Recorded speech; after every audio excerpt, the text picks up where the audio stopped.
It's cute that you think you found something our entire security team overlooked. My manager, Eldon, leaned back in his chair, not bothering to look at my detailed report, telling me we have protocols for a reason, to stop being paranoid and focus on my real assignments.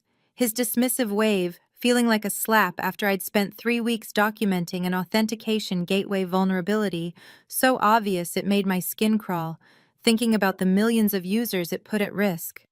When I tried to respond, Eldon cut me off with a tight smile, ended the meeting, warned me not to email the director again, and said I was making the team look disorganized. As I walked out, his words followed me, about how some women in tech try to make splashes instead of being team players. 6 weeks later, when 43 million user accounts were compromised exactly as I'd predicted, I watched Eldon's face drain of color as the CEO demanded answers. Before I tell you what happened next, you need to understand something critical. This isn't just a story about being right when everyone thought I was wrong. It's about what happens when people with power decide your voice doesn't matter, and the precise, calculated way I made sure they would never silence me again. My name is Ira Ian, and until 6 months ago, I was a mid-level security analyst at one of the world's largest financial technology platforms, processing transactions for 200 million users across 31 countries. I have 3 degrees in computer science and cryptography, speak 4 programming languages, and discovered my first major security flaw at 14, back when I hacked systems just to prove I could before responsibly reporting vulnerabilities. I joined Credix Core 3 years ago, thrilled to protect real people from digital threats, and my interview with Chief Security Officer Vivian Tang was electric. 2 women discussing zero-day exploits and quantum encryption while male executives struggled to keep up. Vivian hired me personally, calling me exactly what our security culture needed, but she left 8 months later, and the board replaced her with Gilbert Hoffman, who brought in his trusted lieutenants, including Eldon Reeves. The problem started immediately when Gilbert restructured the department, systematically moving women and minorities away from core security functions, canceling my proactive threat analysis projects, and assigning me to routine compliance documentation, a glorified checkbox role Eldon called critical, while the subtext screamed, "Stay quiet and stay in your lane." I did the compliance work flawlessly while continuing my threat analysis after hours, which is how I discovered the authentication gateway vulnerability, a subtle implementation error allowing session tokens to be intercepted during the refresh cycle. When I explained it to Eldon, he struggled to understand the technical details, questioned whether I'd tested it against the standard security matrix, dismissed it as theoretical, and said they don't chase ghosts. I documented everything, emailed Eldon and the director Weston, sent follow-ups, refined my analysis, built a harmless proof of concept, and requested urgent meetings, only to be told my fixation was disruptive because the system passed all certifications. When I raised the issue in a team meeting, Eldon publicly belittled it as an interesting theory before shutting me down, and when I approached Weston directly, he sighed and told me not every potential vulnerability needs escalation. That's why they have frameworks, even though this didn't fit because it wasn't a standard attack vector, something he already knew before I finished speaking.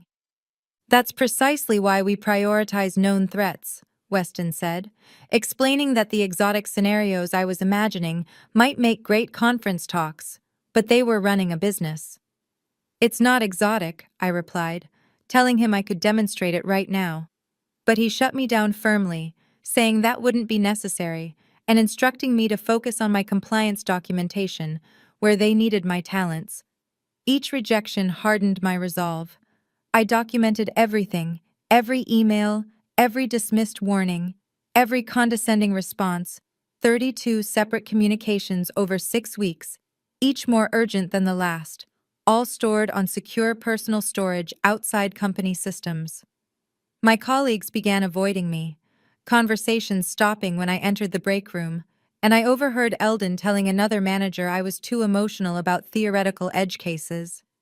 Still, something inside me refused to accept defeat, and late one night, 3 weeks after my initial discovery, I created Project Cassandra, named after the Greek prophet cursed to speak true prophecies no one believed. It was a shadow monitoring system running on a separate virtual partition within our network, invisible to standard admin tools, yet fully legitimate under my security testing authorization. It didn't alter production systems. It only observed and recorded authentication patterns, searching for the exact signature of the vulnerability I'd identified. I worked on it during lunch breaks and after hours, ensuring it couldn't disrupt normal operations, designed to quietly document exploitation attempts and create an unimpeachable record if the attack ever came. Meanwhile, the dismissals continued, and in my fifth week of warnings, I found a sticky note on my monitor requesting my presence at a team meeting, the unusual formality tightening my stomach. Eldon and Weston were waiting with Harriet from Human Resources, and Weston began with practiced concern, saying they were worried about my integration with the team and reports of disruptive behavior. Disruptive? I echoed, asking if he meant the security vulnerability reports, while Harriet smoothly redirected the conversation to concerns about my communication style and my repeated insistence on the same issue despite clear direction. Because it's a critical security flaw that remains unaddressed, I said, struggling to keep my voice steady, as Eldon suggested I'd become fixated, perhaps due to the pressure of the compliance role. I pushed back, saying this had nothing to do with pressure, that the vulnerability was real, and I demonstrated it 3 different ways. But Weston leaned forward and suggested the head of IT thought I might be better suited for another department, perhaps application support, where my attention to detail would be useful without security pressures. The message was unmistakable: stop pushing or be transferred. I felt heat rise in my neck but kept my composure, telling them I understood their position and would focus on my assigned duties, which seemed to relieve them. Back at my desk, I appeared to work on compliance reports, but in reality, I was finishing Project Cassandra. 1 week later, it happened exactly as I'd predicted, beginning with a subtle spike in authentication token refreshes that standard monitoring missed, but my shadow system captured in full. Over the next 3 days, attackers moved laterally through our systems, harvesting user data while staying below detection thresholds, until Monday morning, when Project Cassandra sent an alert. Exploitation pattern confirmed. 85% confidence. I immediately emailed Eldon, Weston, and the Security Operations Center with the evidence and received no response. Tuesday brought another alert, 97% confidence, followed by another urgent email and still nothing. By Wednesday morning, the company discovered the breach only after customers reported unauthorized transactions, and by then, 43 million user records and financial details had already been extracted. Crisis mode followed instantly. Emergency response teams activated, the stock price dropping 18% in pre-market trading, and the CEO, Adriana Neoth, declaring a Level 1 security emergency, the first in company history. An all-hands emergency meeting was called for director level and above. I wasn't invited, but I went anyway, slipping into the back of a room thick with tension as Adriana stood at the front, thunderous, demanding to know how this happened after 40 million invested in security infrastructure. Gilbert looked ashen as he suggested it appeared to be a sophisticated state-sponsored attack, but I cut through the room, saying it wasn't sophisticated at all. It was a basic authentication token interception. During the refresh cycle, a vulnerability that had existed for at least 6 weeks. Adriana narrowed her eyes and asked who I was, and I introduced myself as Era Ison, a security analyst who had identified and reported this vulnerability for 6 weeks, before opening my laptop, connecting to the presentation system, displaying my first warning email dated exactly 6 weeks earlier, and forwarding all 32 documented warnings to Adriana's tablet as she scrolled and asked quietly, "What is this?" Every report, analysis, and warning I sent about this specific vulnerability had been either ignored or brushed aside. And if you're invested in this story of corporate betrayal so far, you'll want to stay until the end, because what happened next transformed not just my career, but the entire security landscape of the company, and trust me, the revenge I took wasn't about getting even, it was about creating a reckoning no one in that room would ever forget. Adriana's expression shifted from confusion to cold fury as she scrolled through my emails. Then she looked up sharply and asked, "Gilbert, Weston, Eldon, did you see these warnings?" Her voice dangerously calm. Eldon recovered first, insisting that the reports were reviewed and deemed speculative, that I had a history of raising theoretical concerns without sufficient evidence. But I cut him off, pulling up Project Cassandra on the screen and explaining that it was my shadow monitoring system tracking the exploitation of this so-called theoretical vulnerability in real time for the past 3 days. The visualization showed exactly how the attackers moved through our systems, every entry point, every lateral shift, every data extraction, and the evidence was undeniable. Gilbert tried to regain control by asking if I'd built the system without authorization, but I corrected him, explaining it was created under my assigned security testing authorization after my official reports were ignored, fully compliant with company policy, which I displayed with the relevant sections highlighted. Adriana sliced through the tension and asked if it could be stopped, and I answered confidently that I already had the solution prepared and could implement it immediately. "Do it," she ordered.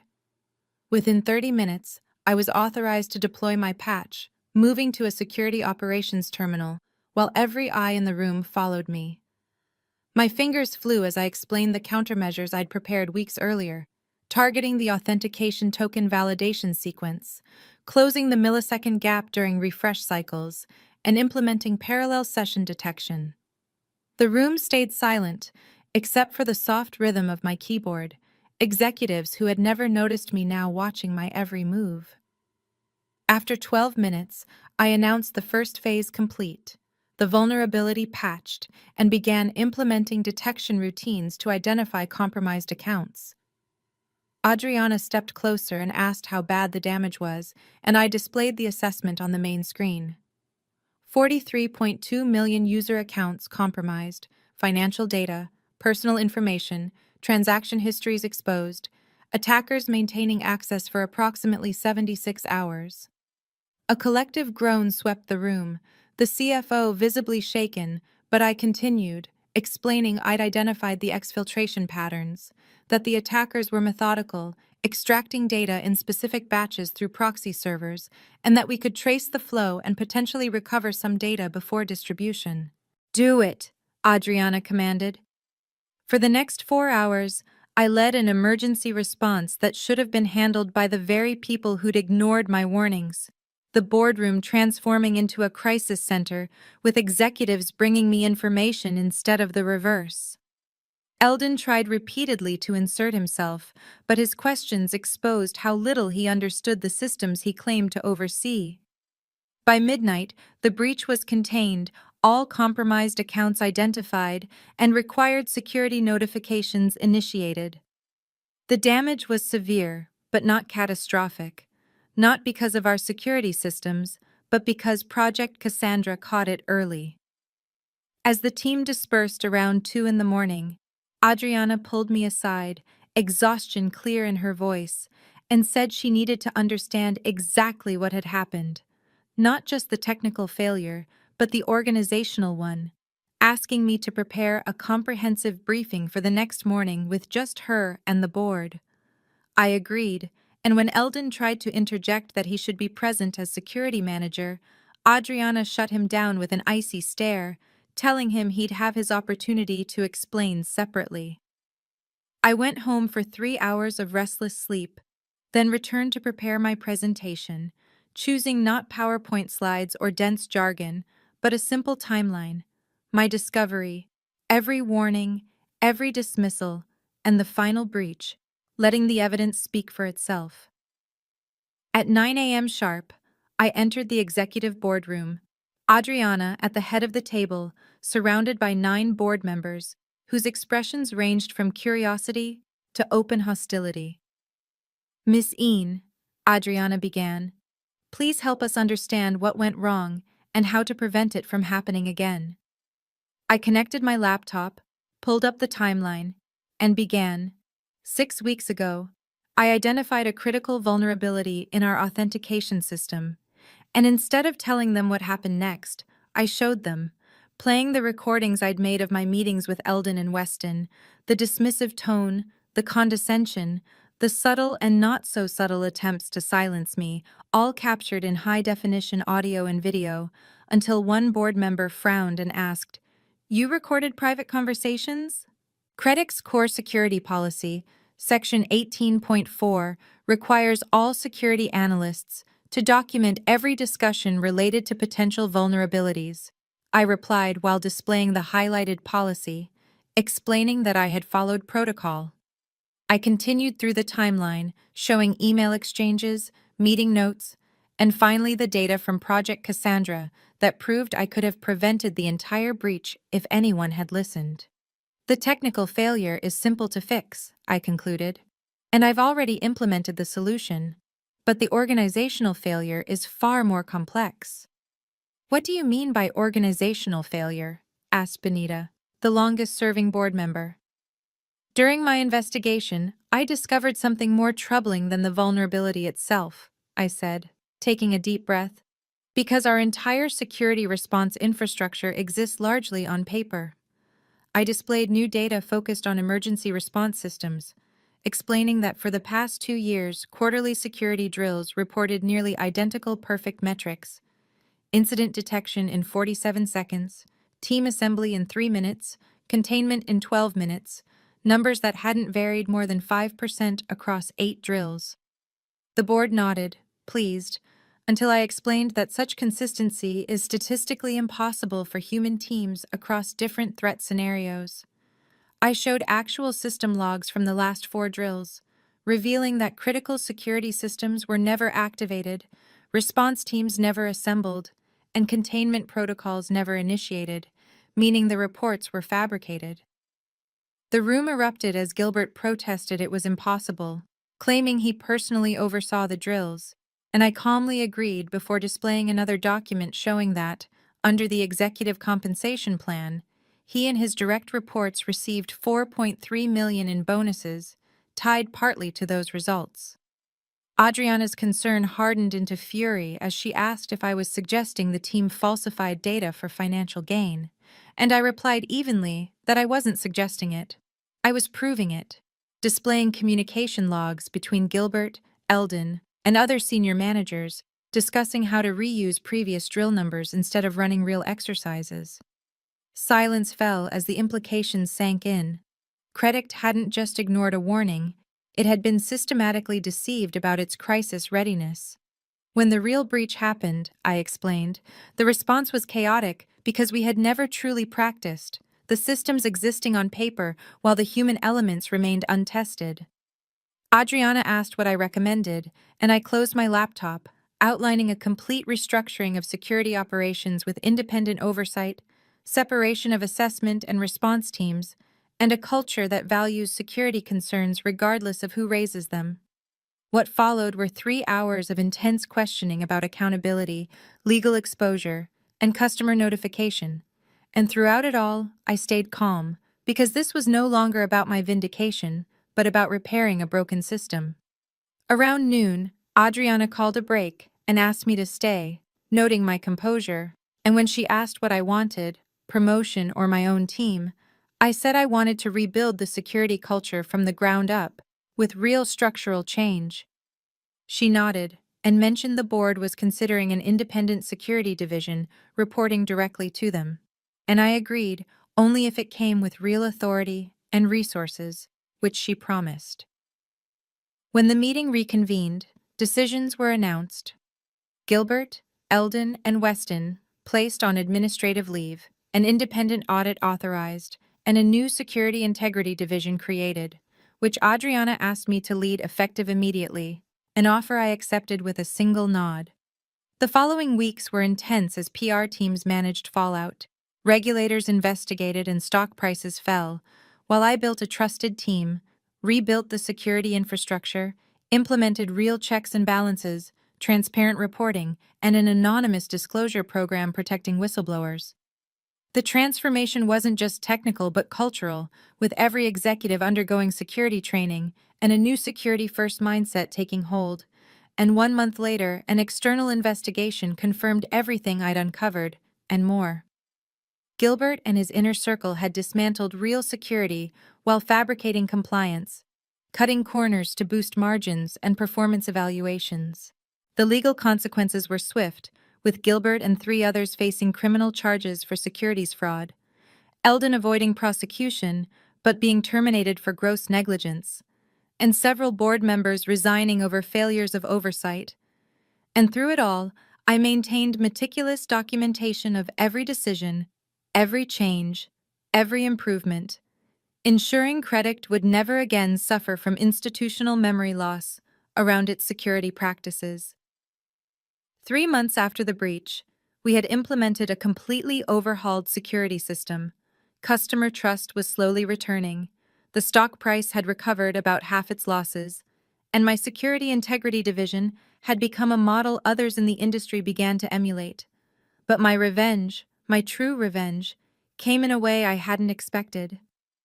It happened on a Monday morning 6 months after the initial breach, when I arrived at my office to find a familiar face waiting outside my door, Eldon, looking older, smaller somehow, his designer suit replaced by something off the rack, the confident smirk gone.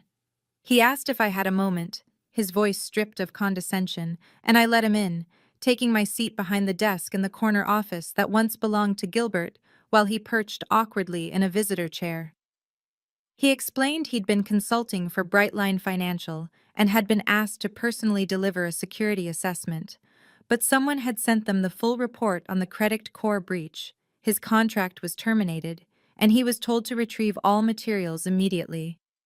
I told him the report was public record, and anyone could have sent it, offering nothing as he searched my face. He admitted quietly he couldn't get work in the industry anymore, and I reminded him that actions have consequences. 6 weeks of ignored warnings, 43 million compromised accounts, and billions in losses. When he said he should have listened, I agreed. And when he asked for a job, any job, I told him we had an opening on a new compliance documentation team, entry level, reviewing protocols and ensuring procedures were documented.